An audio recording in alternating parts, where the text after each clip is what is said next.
Bagi jumlah kemuliaan hormat dan sembah bagi Sang Bapa, Sang Putra, atau Sang Roh Kudus, sekarang dan selalu sepanjang segala abad. Amin. Pujilah ya wahai jiwaku, terpujilah Engkau ya Allah, pujilah namanya yang kudus hai batinku. Pujilah ya wahai jiwaku, dan janganlah lupakan segala kebaikannya. Alleluia Sancte Theotokos, Mukalis, selamatkan kami. Dia yang mengampuni segala kesalahanmu, yang menyembuhkan segala penyakitmu. Yehovah adalah penyayang dan pengasih, panjang sabar dan berlimpah kasih setia. Alleluia Sancte Theotokos, Mukalis, selamatkan kami. Pujilah ya wahai jiwaku, terpujilah Engkau Yehovah. Alleluia Sancte Theotokos, Mukalis, selamatkan kami. Malis bidak malikan tentrem rahayu monggo sami nyuwun dumateng Gusti.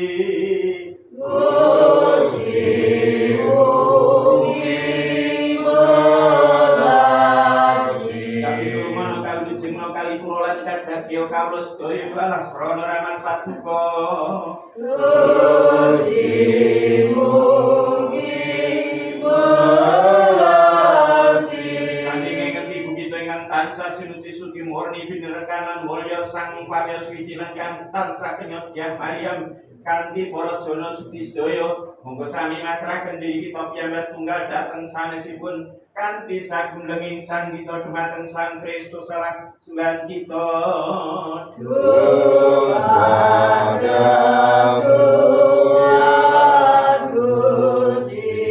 Ya Tuhan Allah sembahan kami, selamatkan umatmu dan berkatilah warisan milikmu. Lindungilah segenap tubuh gerejamu dan sucikanlah mereka yang mencintai keindahan rumahmu. Semoga Engkau berkenan menganugerai mereka dengan kuasa ilahi-Mu, dan jangan biarkan kami yang meletakkan harapan kami padamu. Karena bagimu kuasa kerajaan, pemerintahan dan kemuliaan, bagi Sang Bapa, Sang Putra, dan Sang Roh Kudus, sekarang dan selalu sepanjang segala abad. Amin. Selamatkan kami, anak yang terbangkit dari mati, yang menyanyi padamu. Haleluya.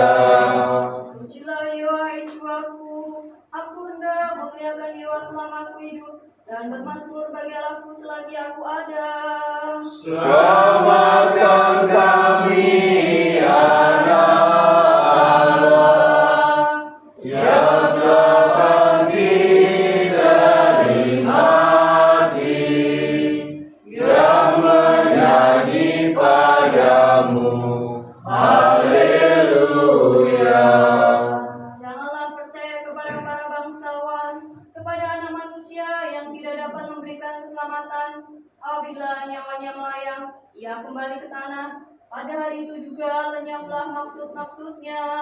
Selamatkan kami, anak Allah yang telah bangkit dari mati, yang menyanyi padamu. Haleluya. Dewa itu raja untuk selama-lamanya. Allahmu ya Sion turun-temurun. Kemuliaan bagi Sang Bapa, Sang Putra, serta Sang Roh Kudus, sekarang dan selalu serta sepanjang segala abad.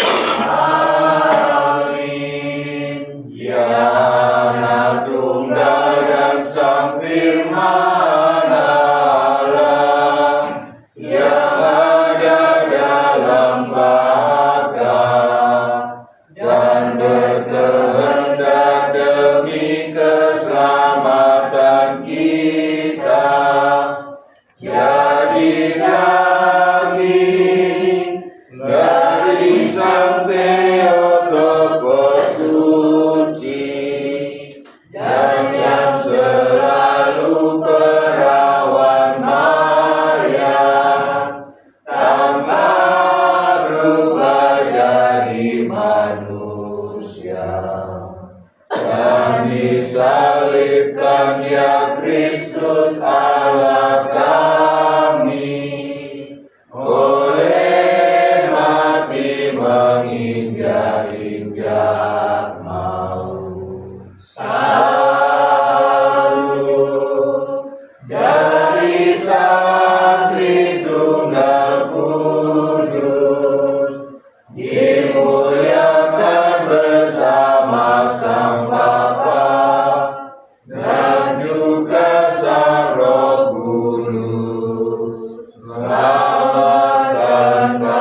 kepada Tuhan. Tuhan kasihanilah.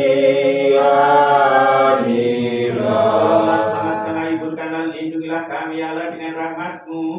Tuhan kasihanilah. Bintang tersuci murni dekat dan melihat sang tempat penting selalu peran Maria dengan segenap Roh Kudus. Marilah kita menyerahkan diri kita sendiri seorang kepada yang lain, serta segenap hidup kita kepada Kristus Allah sembahan kita. Kepadamu ya Tuhan. Berikan rahmat kepada kami pada saat ini dengan kesatuan hati untuk menyampaikan permohonan kami bersama kepadamu, dan telah berjanji bahwa di mana ada 2 atau 3 orang berkumpul atas namamu, bahkan mengabulkan permohonan mereka. Penuhilah sekarang ya Tuhan permintaan hamba-Mu ini, mana yang paling perlu bagi mereka. Berikan kepada kami di dunia ini pengetahuan akan kebenaran-Mu, dan beri yang akan datang hidup yang kekal. Karena Engkau ya Allah adalah baik dan mengasihi manusia, tak kepadamu kami sampaikan kemuliaan bagi Sang Bapa, Sang Putra, atau Sang Roh Kudus, sekarang dan selalu sepanjang segala Amin. Berbahagialah orang yang miskin di hadapan Allah, karena mereka yang mempunyai kerajaan surga. Berbahagialah orang yang berduka cita, karena mereka akan dihibur. Berbahagialah orang yang lembah lembut, karena mereka akan memiliki bumi. Berbahagialah orang yang lapar dan haus akan kebenaran, karena mereka akan dipuaskan. Berbahagialah orang yang murah hatinya, karena mereka akan beroleh kemurahan. Berbahagialah orang yang suci hatinya, karena mereka akan melihat Allah. Berbahagialah orang yang membawa damai, karena mereka akan disebut anak Allah. Berbahagialah orang yang berbahagialah orang yang oleh sebab kebenaran, karena mereka lah yang punya kerajaan surga. Berbahagialah kamu jika karena kekuatan kamu dicela dan dianiaya, dan kepadamu dibina segala yang jahat. Berbahagialah dan bergembiralah, karena upahmu besar di surga. Sebab demikian juga telah dianiaya nabi-nabi yang sebelum kamu. Hikmat tegak waspadalah. Mari kita menyembah dan bersujud pada Kristus.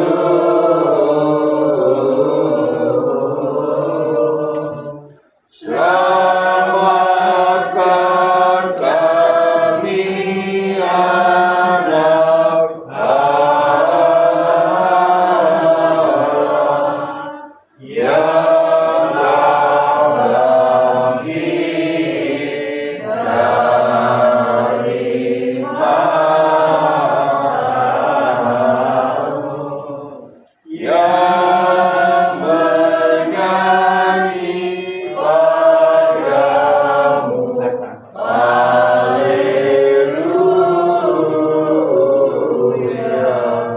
Oh pembawa sengsara suci dan penyembuh Pandalimon, mohon kepada Tuhan yang penuh belas kasih, agar Dia mengaruniakan jiwa kami pengampunan atas pelanggaran. Dirimu Sang Maha Pengasih, dan terima rahmat penyembuh darinya. Oh pembawa sengsara dan martir, Kristus Tuhan, dengan permohonanmu, sembuhkanlah kelemahan rohani kami. Senantiasa jauhkanlah godaan musuh dari mereka yang setia berseru. Selamatkan kami ya Tuhan.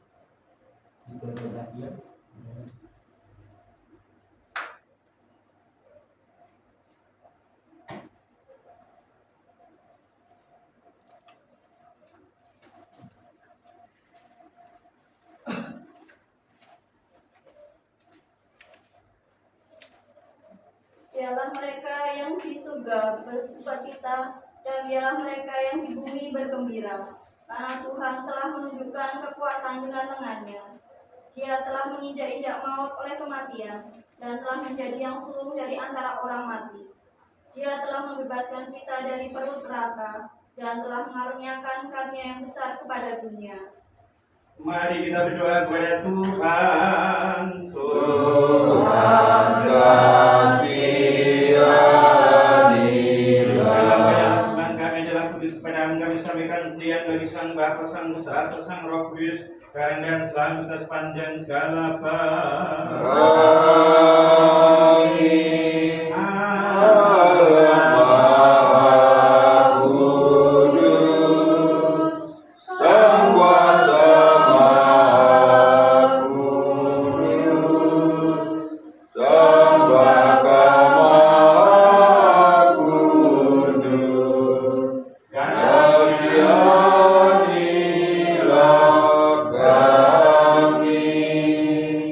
Allah Maha Kudus, Sang Kuasa Maha Kudus, Sang Bapa Maha Kudus, kasihanilah kami.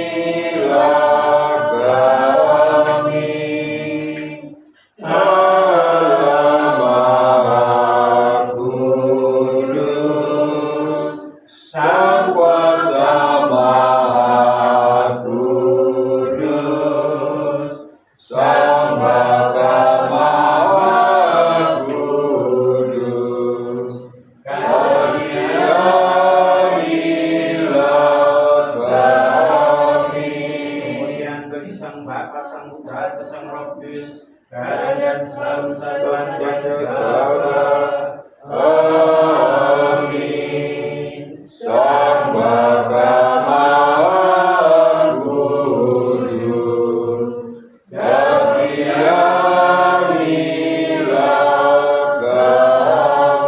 lebih kuat. Allah Maha Kudus, Sang Kuasa Maha Kudus, Sang Bapa Maha Kudus, kasihanilah kami. Mari memperhatikan. Bacaan diambil dari surat Paulus kepada jemaat di Galatia, pasal 1 ayat 11 sampai 19. Mari memperhatikan. Berbaspurlah bagi Allah, berbaspurlah bagi Raja kita, berbaspurlah. Hikmah. Sebab aku menegaskan kepadamu saudara-saudara, bahwa Injil yang kuberitakan itu bukanlah Injil yang berasal dari manusia. Aku tidak menerimanya dari manusia, dan bukan manusia yang mengajarkannya kepadaku, tetapi aku menerimanya melalui pernyataan Yesus Kristus. Sebab kamu telah mendengar tentang hidupku dahulu dalam agama Yahudi. Tanpa batas aku menganiaya jemaat Allah dan berusaha membinasakannya. Di dalam agama Yahudi pun aku jauh lebih maju dari banyak teman yang sebaya dengan aku di antara bangsaku. Sebagai orang yang sangat rajin memelihara adat istiadat nenek moyangku.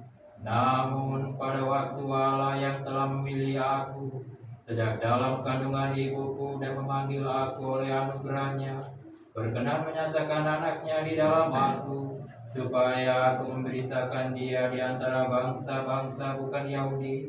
Sesaat pun aku tidak meminta pertimbangan kepada manusia. Juga aku tidak pergi ke Yerusalem menemui mereka yang telah menjadi rasul sebelum aku, tetapi aku berangkat ke tanah Arab, dan dari situ kembali lagi ke Damsyik. 3 tahun kemudian aku pergi ke Yerusalem untuk mengunjungi Kefas, dan aku menumpang 15 hari di rumahnya. Namun aku tidak melihat seorang pun dari rasul-rasul yang lain, kecuali Yakobus saudara Tuhan Yesus. Semua ya Tuhan, kemuliaan bagimu.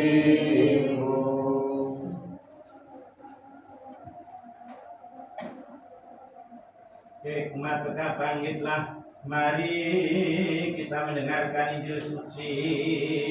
Damai sejahtera bagi semua Dan bagi rohmu juga.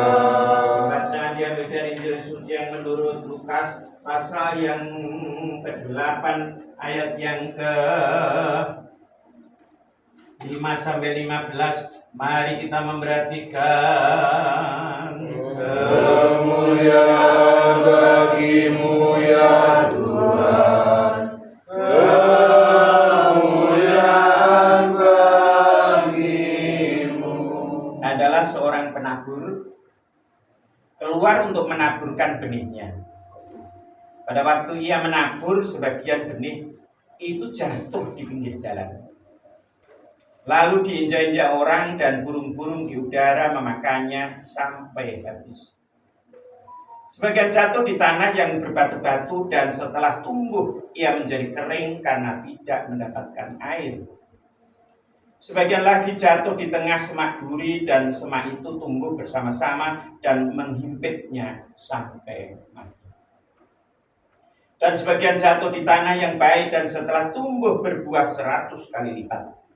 Setelah berkata demikian, Yesus berseru, "Siapa mempunyai telinga untuk mendengar, hendaklah ia mendengar." Murid-muridnya bertanya kepadanya, "Apa maksud perumpamaan itu?" Lalu ia menjawab, "Kepadamu diberi karunia untuk mengetahui rahasia kerajaan Allah. Tetapi kepada orang-orang lain, hal itu diberitakan dalam perumpamaan, supaya sekalipun memandang mereka tidak melihat, dan sekalipun mendengar mereka tidak mengerti." Inilah arti perumpamaan itu. Benih itu ialah firman Allah. Yang jatuh di pinggir jalan itu ialah orang yang telah mendengarnya, kemudian datanglah iblis lalu mengambil firman itu dari dalam hatinya mereka, supaya mereka jangan percaya dan diselamatkan.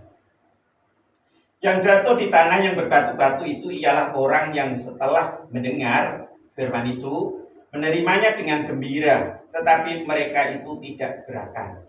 Mereka percaya sebentar saja dan dalam masa pencobaan mereka murtad. Yang jatuh dalam semak duri ialah orang yang telah mendengar firman itu, dan dalam pertumbuhan selanjutnya mereka terhimpit oleh kekhawatiran dan kekayaan dan kenikmatan hidup, sehingga mereka tidak menghasilkan buah yang matang. Yang jatuh di tanah yang baik itu ialah yang telah mendengar firman itu, menyimpannya dalam hati yang baik, dan mengeluarkan buah di dalam ketekunan. Kemuliaan bagimu ya Tuhan, kemuliaan bagimu.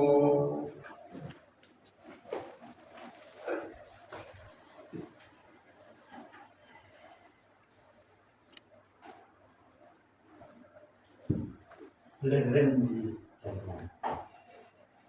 Saya di sini. Dengan matanya.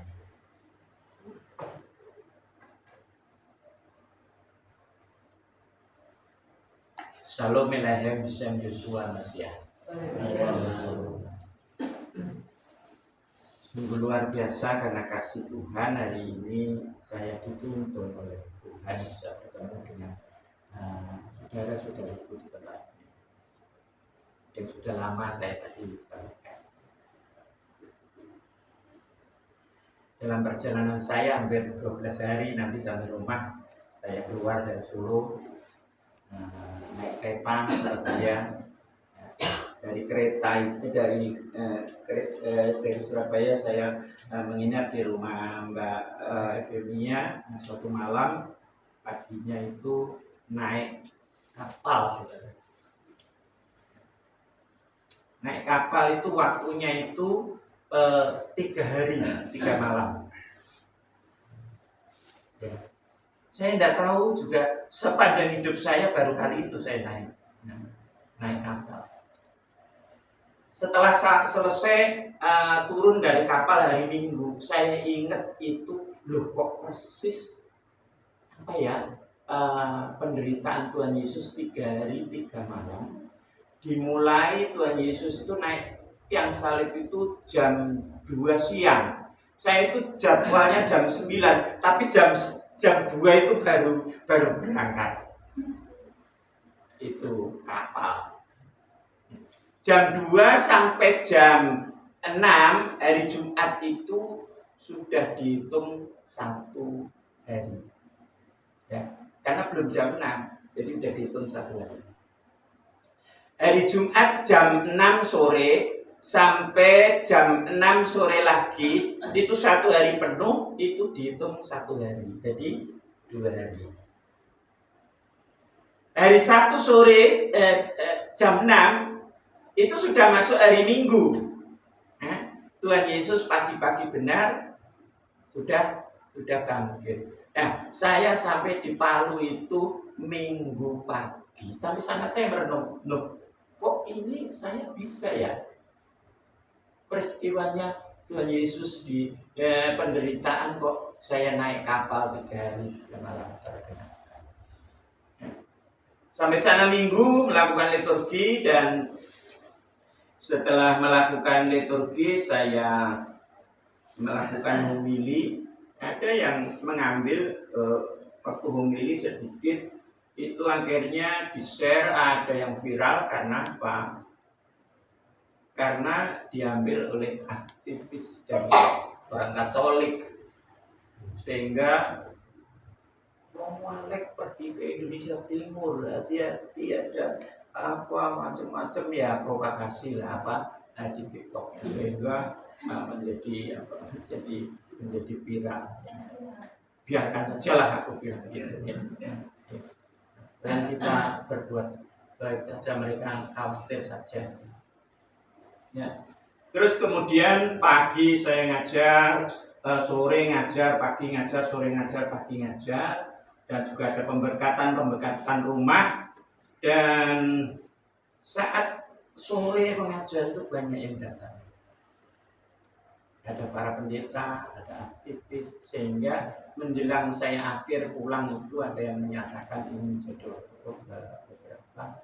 Dan karena saya tidak punya waktu, nanti yang melanjutkan biarlah para romo yang punya tanggung jawab untuk tanggung jawab di sana. Jadi setidaknya saya sudah menanamkan, dan yang sudah jadi kira-kira ya ada 15 orang yang nantinya akan dibaptis. Ini perjalanan saya tidak sia-sia.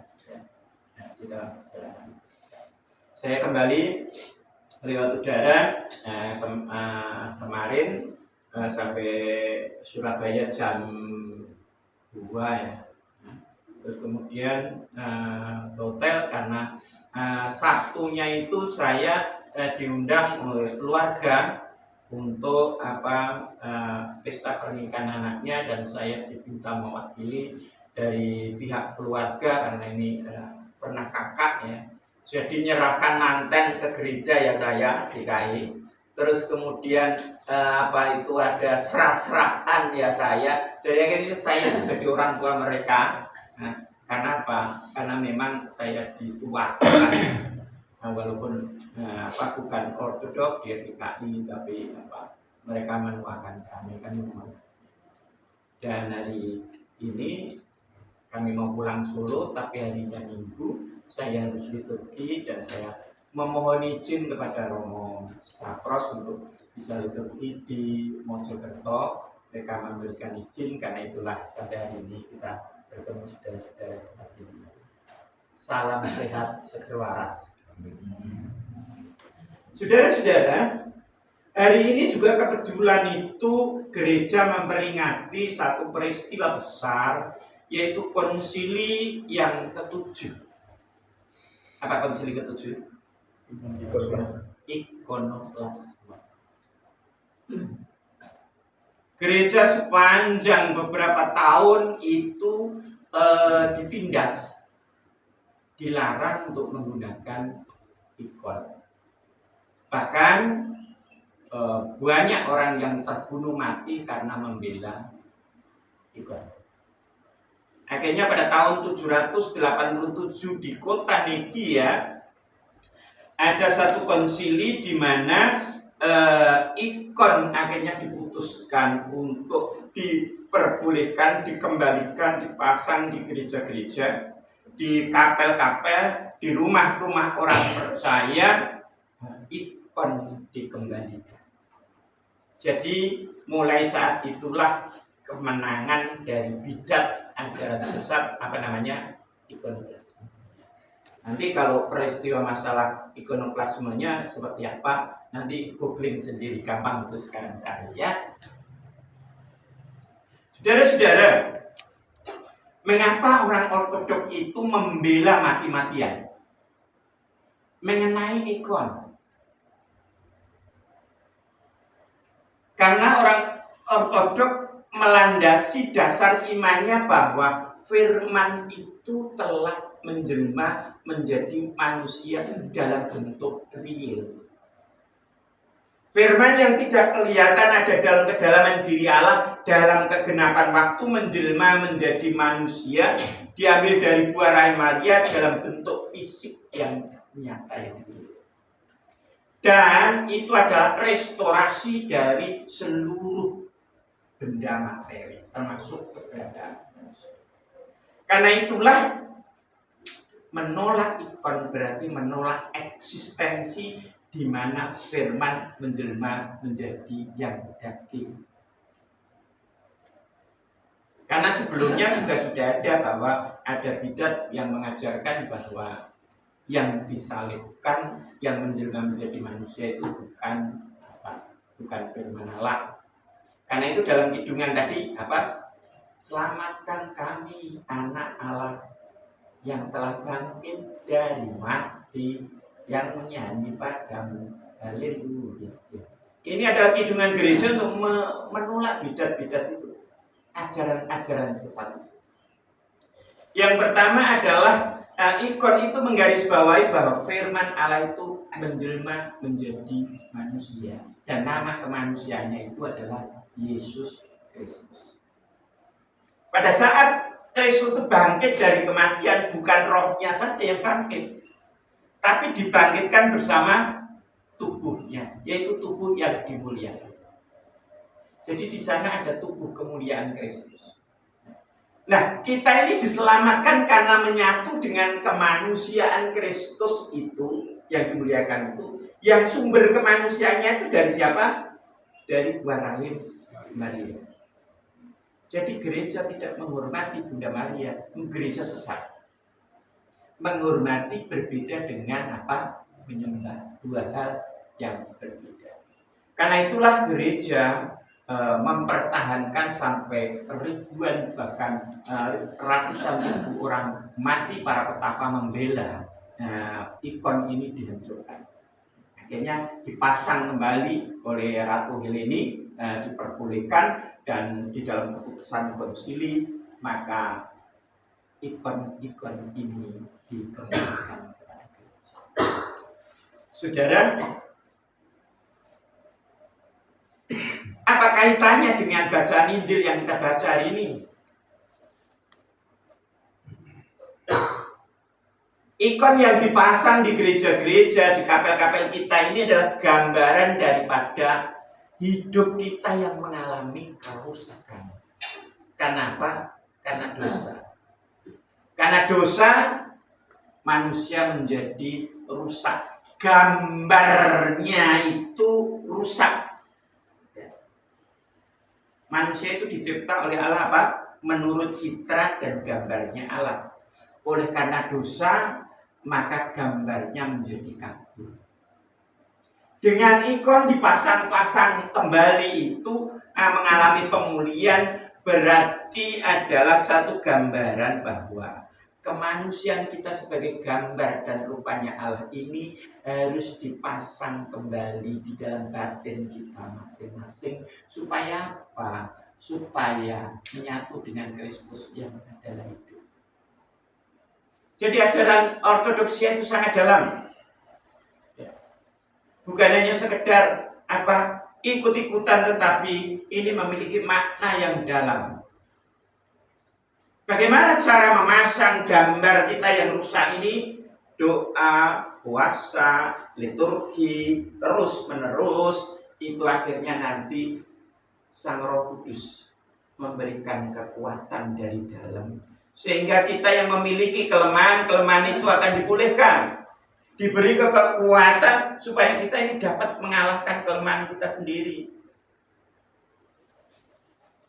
Kita ini masing-masing banyak punya kelemahan. Ada yang kelemahannya itu ya suka tingwe rokok melinting dewe. Zaman dulu itu tingwe, ngelinting dewe. Bukan seperti sekarang tinggal beli. Dulu itu melinting dewe, keracik sendiri, ada cengkeh, ada tembakau, nanti dikasih sedikit kalau ada ganja apa biar itu nikmat ya. Itu namanya tingwe. Tetapi dengan kekuatan dari dalam tadi, setelah baptis kita disatukan dengan kematian dan kebangkitan Kristus, Roh Kudus memeteraikan hidupnya Kristus dalam batin kita, sedikit demi sedikit diberikan kekuatan, energi, doyo kasekten, sehingga kita diberikan kekuatan untuk mengalahkan kelemahan sendiri.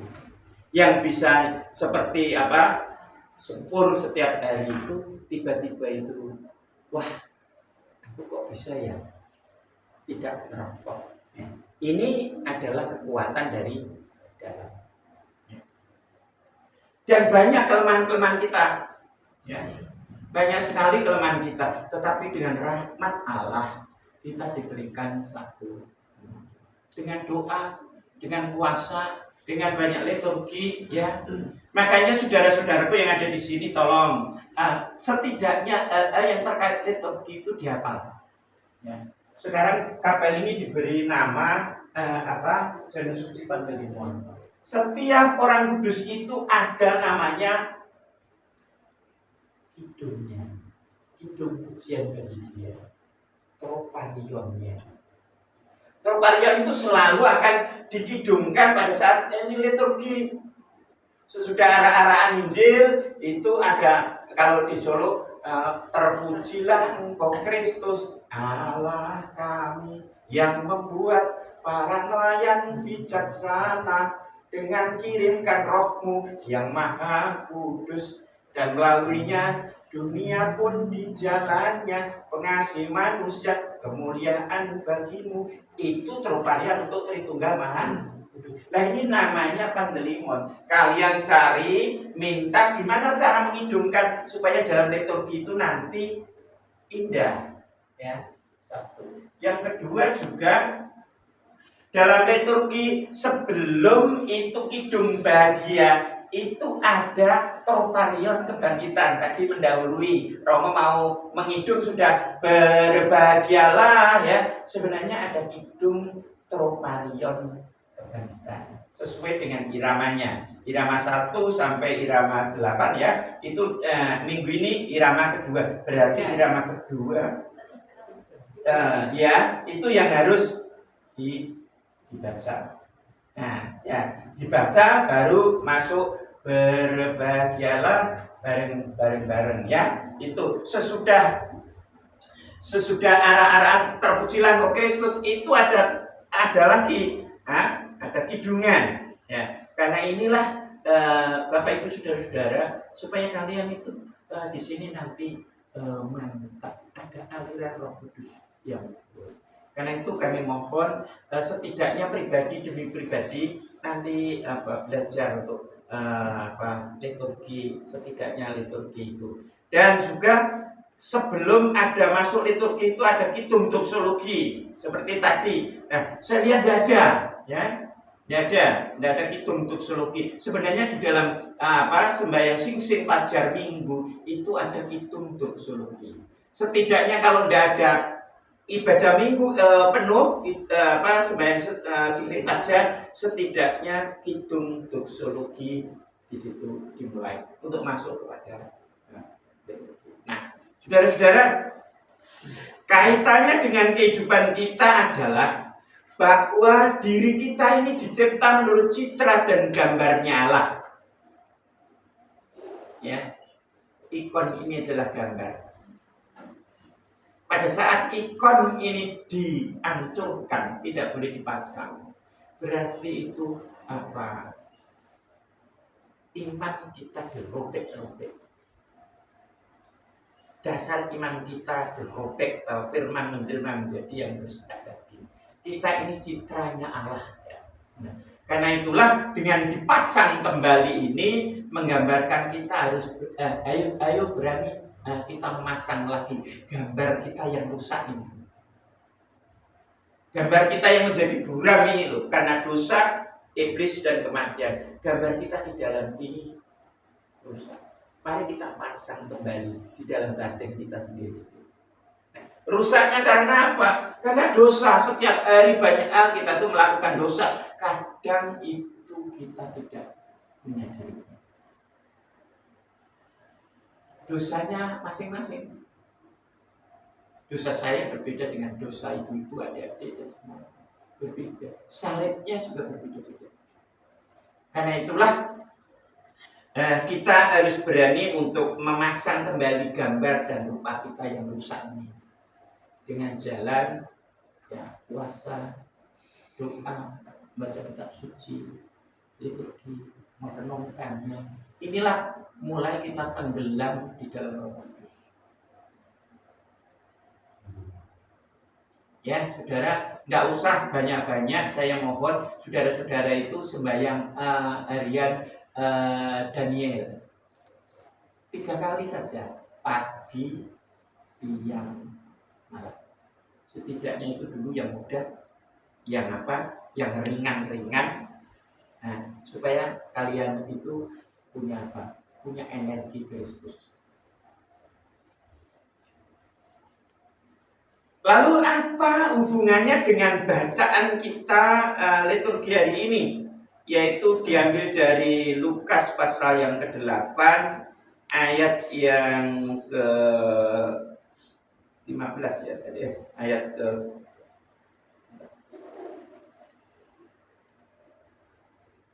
Injil Lukas pasal 8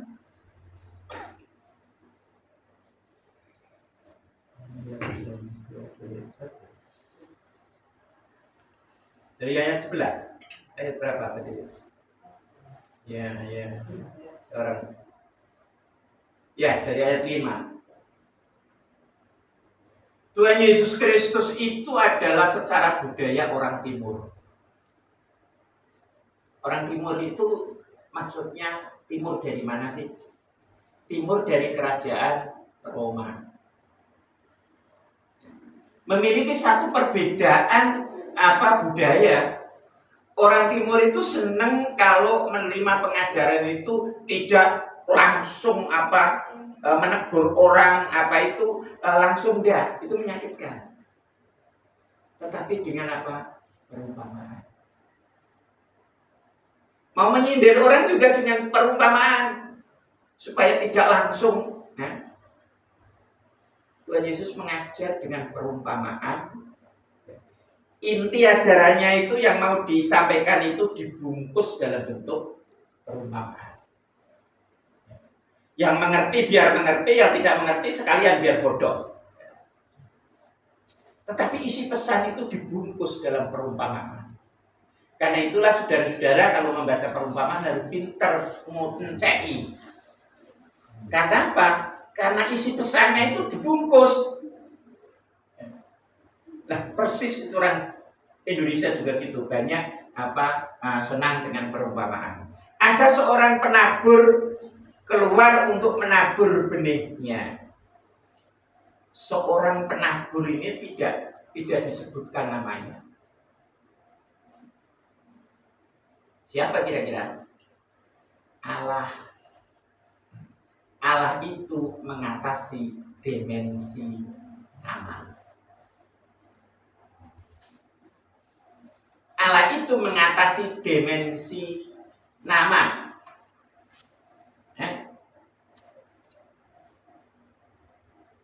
Ada yang menyebutnya Yehovah, ada yang menyebutnya Adonai, ada yang menyebutnya macam-macam. Tetapi Allah itu mengatasi dimensi nama itu. Karena Allah itu tanpa nama. Waktu Allah menyatakan diri kepada Musa, apa yang dikatakan? Aku ada yang aku ada. Aku adalah, aku tidak menyebut nama. Dari aku yang aku ada yang aku ada inilah muncullah 4 huruf konsonan apa? Y, H, W, H. Ini huruf mati, nggak bisa dibaca. Bukan Yewa, itu berarti ada seselan huruf hidup. Y, H, W, H. Nggak bisa dibaca.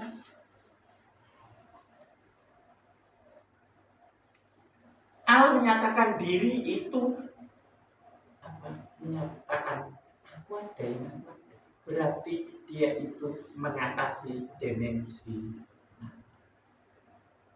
Mau disebut itu yang Maha Suci sepanjang itu Allahnya Abraham, Ishak, Yakub. Allah yang menyatakan diri dalam firman-Nya menjadi manusia, Allah yang benar. Karena bangsa ini berbagai macam suku bangsa, memiliki budaya, memiliki bahasa yang berbeda-beda. Orang Batak juga tidak menyebutnya YHWH. Orang Inggris juga tidak. Kenapa? Inilah Allah itu memiliki mengatasi dimensi nama. Keluar untuk menaburkan benihnya. Benihnya itu apa? Firman. Firman-Nya Allah menjelma menjadi manusia dalam bentuk konkret. Kemudiannya. Pada waktu ia menabur, sebagian benih itu jatuh di pinggir jalan, lalu diinjak-injak orang dan burung-burung di udara memakannya sampai habis. Ini ajaran saudara menggambarkan isi keberadaan batin manusia itu setidaknya digambarkan oleh Tuhan Yesus itu 4 keberadaan. Kita yang ada di mana ini? Kita ini seperti yang benih jatuh di jalan, atau benih yang jatuh di batu, benih yang jatuh di semak duri, atau benih yang jatuh di tanah yang subur. Nah, ini tidak bisa saling menghakimi karena yang tahu adalah diri kita sendiri. Oh, saya di sini, oh saya di sini, oh saya di sini. Itu tergantung pendalaman daripada iman kita. Dan ini sudah artinya itu sudah dijelaskan oleh Tuhan Yesus sendiri ya. Sebagian jatuh tanah yang berbatu-batu dan setelah tumbuh ia menjadi kering karena tidak mendapatkan air. Ya. Kita ini mendengarkan firman, tetapi firman itu tidak mendapat tempat di dalam batin kita. Batin kita ini seperti batu. Begitu benih itu jatuh, karena batu, bagaimana akarnya itu bisa menyerap sari makanan? Enggak.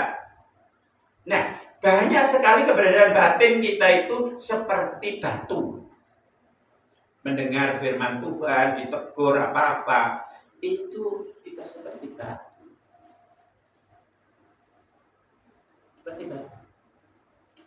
Nah, nanti tegurannya itu kadang-kadang ditegur melalui sakit, melalui peristiwa-peristiwa yang menyakitkan, yang membuat kita ini sampai tertatih-tatih. Itu baru Itu baru teguran dari Gusti Allah yang supaya maksudnya itu kalian bertobat, kalian kembali kepada jalan kebenaran, pasanglah gambarmu yang buram itu karena dosa itu di dalam hati. Jangan dirusakkan. Waktunya masih hidup ini. Jangan menunggu nanti kalau kita sudah diambang usia senja, belum tentu ya. Sebagian lagi jatuh di tengah semak duri dan semak itu tumbuh bersama-sama dan menghimpitnya sampai mati. Ke gereja ya ke gereja, ya. Tetapi isinya itu apa? Batinnya itu khawatir, kayak gini, kayak nanti begini, kayak nanti anak saya seperti apa, nanti bayarnya sekolah gimana. Khawatir dan khawatir ini sebenarnya tidak menyelesaikan masalah. Itulah benih yang jatuh di dalam diri kita, terhimpit oleh duri-duri, yaitu kekhawatiran yang ada dalam hidup. Nah, saudara harus bisa merubah khawatir ini, dirubah ke dalam apa? Pencerahan. Ini jalannya. Kekhawatiran ini dibalik menjadi pencerahan. Ya Allah, aku menyerahkan semua ini ke tanganmu. Sehingga kekhawatirannya semakin lama semakin menipis, semakin hilang dan tumbuh iman. Karena itu tolong yang punya khawatir ini, buat G ini harus diubah menjadi apa? Pencerahan. Jangan khawatir terus menerus ya. Kekhawatiran ini muncul kenapa? Karena gambar yang dipasang di dalam diri kita yang rusak tadi, gambarnya ikon yang rusak terus dipasang, tidak mau memasangnya. Diimpit apa? Diimpit hawa nafsu.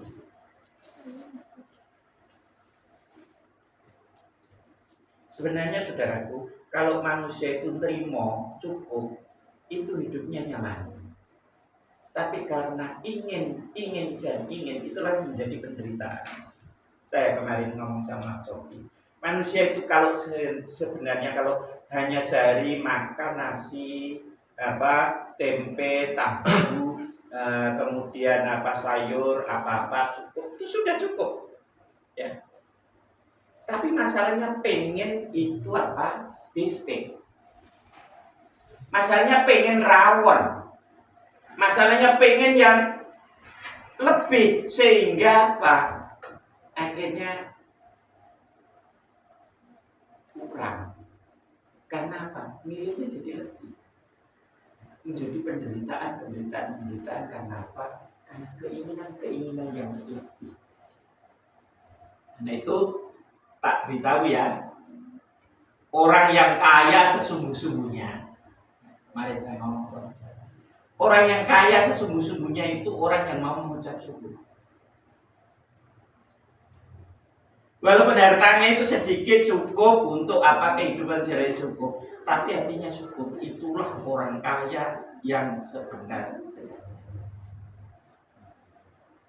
Orang miskin yang sebenarnya adalah walaupun kekayaannya banyak, tapi hatinya penuh kurang.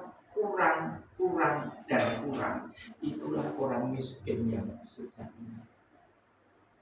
Karena itulah kitab suci selalu mengajarkan bersyukurlah, mengucaplah syukur. Karena mengucap syukur itu akhirnya apa? Menuntun kepada kemurnian iman. Ya.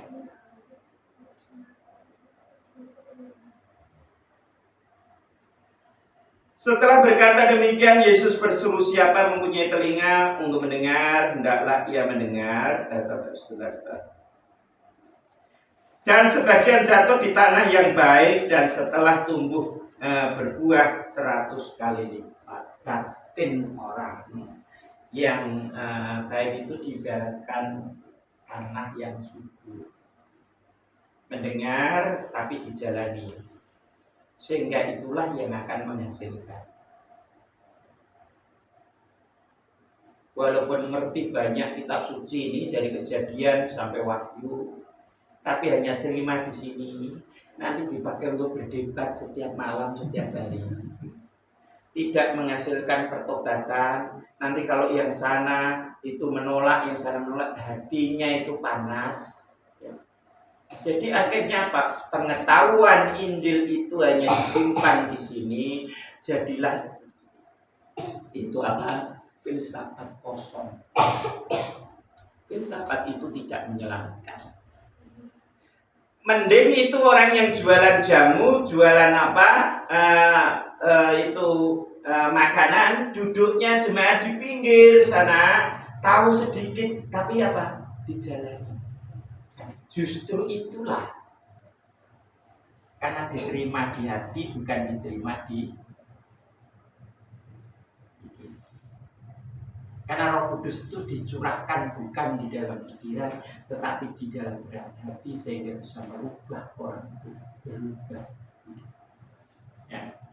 Dan ini adalah sudah dijelaskan kepada Tuhan Yesus mengenai maknanya. Sebenarnya saya hanya sedikit mengulas. Murid-muridnya bertanya kepadanya, apa maksud perumpamaan itu? Lalu ia menjawab, Tuhan Yesus menjawab, kepadamu diberi karunia untuk mengetahui rahasia kerajaan Allah, tetapi orang-orang lain hal itu diberitakan dalam perumpamaan, supaya sekalipun memandang mereka tidak melihat, dan sekalipun mendengar mereka tidak mengerti. Bagi kita orang percaya, walaupun diberitahu melalui perumpamaan kita ngerti, tapi bagi orang yang di luar sana tidak tahu, sekaligus tidak tahu. Ya, saudara, kerajaan Allah itu adalah berbicara tentang tata pemerintahan. Kerajaan berarti ada satu pemerintahan. Kalau kerajaan Allah berarti yang menjadi raja siapa? Allah. Ya tak? Karena dulu adanya kerajaan, bukan negara republik ada presiden. Dulu adanya kerajaan, sehingga Tuhan Yesus membuat satu perumpamaan. Kerajaan Allah berarti pemerintahan Allah. Allah itu bersifat gaib dan bersifat roh. Karena itu cara Allah itu memerintah di dalam batin setiap umat yang percaya itu melalui roh. Dan itulah Allah mengirimkan Roh Kudus melalui Kristus tercurah di dalam batin, sehingga kerajaan Allah itu bisa memerintah di dalam batin setiap orang. Sehingga setiap orang percaya itu menjadi bagian kerajaan di mana Allah memerintah. Karena itu Allah memerintah melalui kuasa Roh Kudus, supaya kerajaannya itu bisa menembus batinnya orang, sehingga orang itu dibawa kepada pemerintahannya. Bukan pemerintahan iblis, bukan pemerintahan dosa, tapi pemerintahan di mana Allah itu.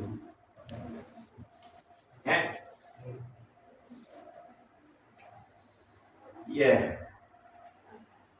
Tetapi pada kemudian inilah arti perumpamaan itu, ya, sudah diberitahukan.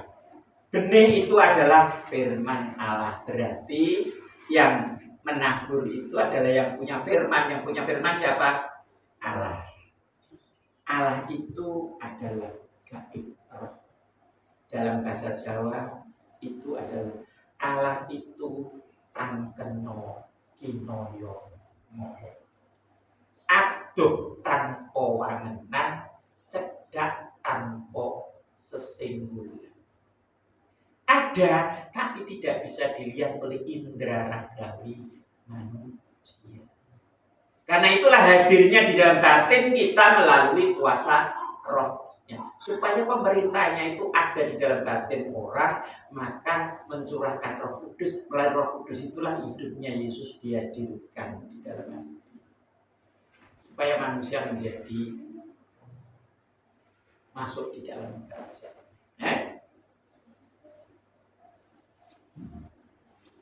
Yang jatuh di pinggir jalan itu ialah orang yang telah mendengarnya. Kemudian datanglah iblis lalu mengambil firman itu dari dalam hatinya mereka, supaya mereka jangan percaya dan diselamatkan. Batin manusia itu diibaratkan seperti jalan, seperti benih yang jatuh di jalan, diinjek-injek orang, ya.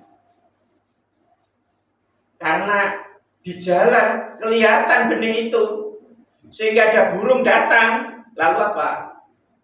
Tadi makan burung. Ini gambaran daripada kita mendapatkan benih, tetapi tidak terpelihara, akhirnya dimakan setan. Setan itu makhluk roh, makhluk gelap yang isinya ingin menarik di dalam apa? Di dalam kegelapannya. Supaya orang itu tidak menuju kepada terang yang adalah Allah itu terang. Supaya manusia itu pisahkan dari sang terang itu. Karena dia sudah jatuh dari yang terang itu menjadi gelap. Suasananya sudah menjadi makhluk yang gelap. Tapi inginnya itu adalah menarik orang-orang itu supaya tidak menjadi anggota kerajaan Allah, tetapi anggota kerajaan demit. Karena itu kalau percaya kepada Kristus itu setan ora doyan, demit ora doyan. Ya? Setan ora doyan, demit ora duit tidak gitu. Ya. Yang jatuh di tanah yang berbatu-batu ialah orang yang setelah mendengar firman itu menerimanya dengan gembira, tetapi mereka itu tidak berakar, mereka percaya sebentar saja dan dalam masa pencobaan mereka murtad. Terima, berapi-api, tetapi tidak berakar. Karena apa? Tidak ada di dalam tanah, dalam batu. Nah, apakah hati kita ini seperti batu itu? Tidak mau ditegur, sudah sakit, misalnya kena sakit. Ini tidak sadar bahwa ini adalah cinta kasih Allah melalui sakit. Kowe tak kayak sakit ya. Kamu harus kembali ke Kristus. Pasanglah gambar dan rupa Allah di dalam dirimu. Seperti gambaran peringatan ikon ini. Supaya kamu itu ada gambarnya Allah cemerlang. Jangan hanya mendengar terus masuk kuping kiwa, metu kuping kitan. Inilah seperti firman yang jatuh di batu. Tidak ada tanah, akhirnya hilang. Ya. Yang jatuh di tanah yang sebentar ayat yang jatuh dalam semak duri ialah orang yang telah mendengar firman itu dan dalam pertumbuhan selanjutnya mereka terhimpit oleh kekhawatiran dan kekayaan dan kenikmatan hidup. Kekayaan, kenikmatan hidup, kekhawatiran inilah yang merongrong hidup manusia. Merongrong hidup manusia supaya manusia itu jauh dari Allah. Menghimpit sehingga sama-sama tumbuh. Ini benihnya tumbuh, ini semak durinya tumbuh, terus ilalang tumbuh, terus benih padi misalnya tumbuh. Tapi karena dimakan oleh akar-akar ilalang dan akar yang lain, maka benih itu tidak memiliki kekuatan. Sari makanan tidak ada. Karena diserap oleh khawatir, diserap oleh mengejar kekayaan dan kenikmatan daging, yaitu hawa nafsu. Itulah akhirnya kurus, kering, akhirnya mati. Nah, ini yang harus Bapak Ibu ingat. Yang jatuh di tanah yang baik itu ialah orang yang setelah mendengar firman itu menyimpannya dalam hati yang baik dan mengeluarkan buah dalam ketekunan.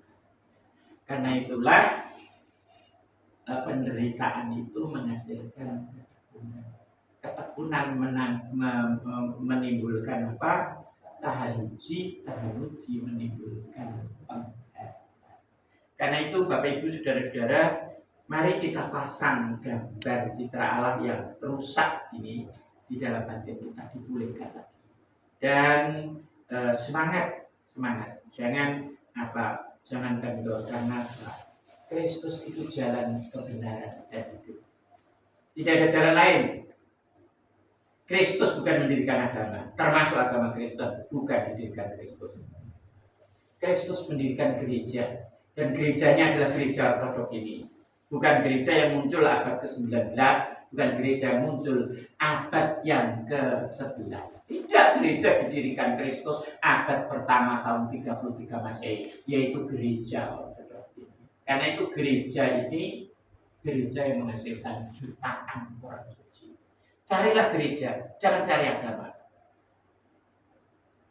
Agama itu tidak menyelamatkan. Walaupun KTP kita ini Kristen, tapi kalau kita legality, kita tidak akan menyatu dengan Kristus. Kiranya Tuhan beserta kita. Dalam nama Bapa, Putra, dan Roh Kudus. Amin. Kita lanjutkan liturgi kita.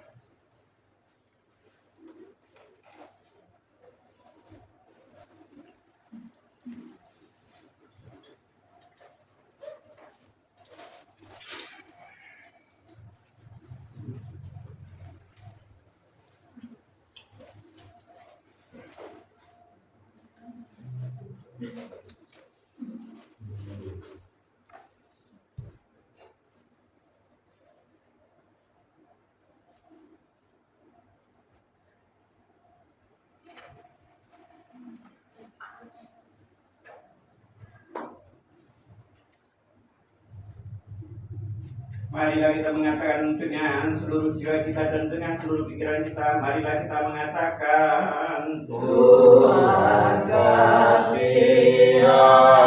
Ya Tuhan yang Maha Kuasa, Allah Bapa kami berdoa kepadamu, dengarkan dan kasihanilah. Tuhan kasihanilah.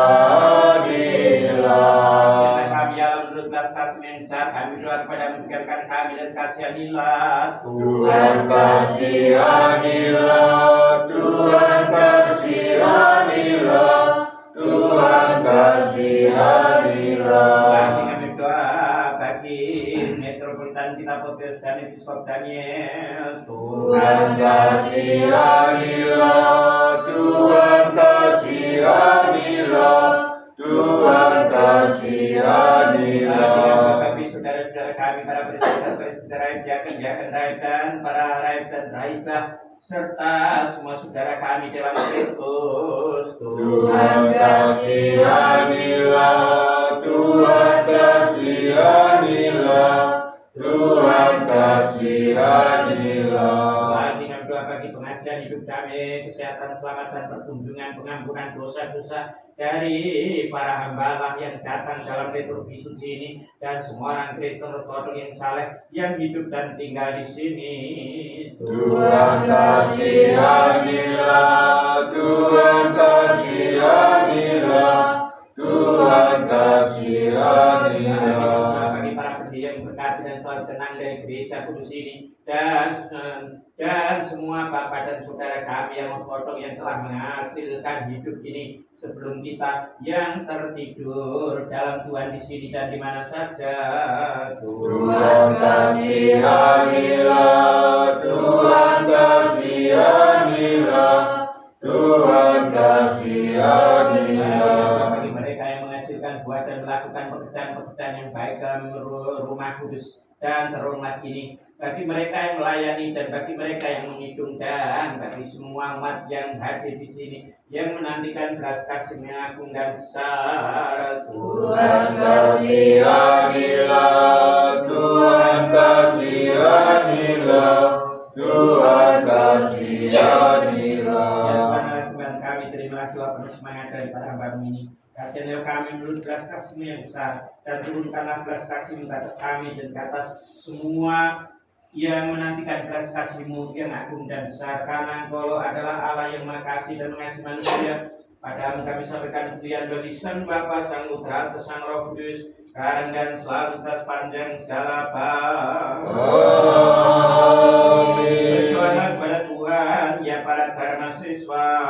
Tuhan kasihanilah. Marilah kita berdoa ya kaum beriman bagi para dharma siswa, agar Tuhan akan memberi belas kasih kepada mereka. Tuhan kasihanilah. Agar Tuhan mengajar mereka firman kebenaran. Tuhan kasihanilah. Tuhan menyatakan Injil kebenaran kepada mereka. Tuhan kasihanilah. persatukan mereka dengan gereja yang kudus, katolik dan apostolik. Tuhan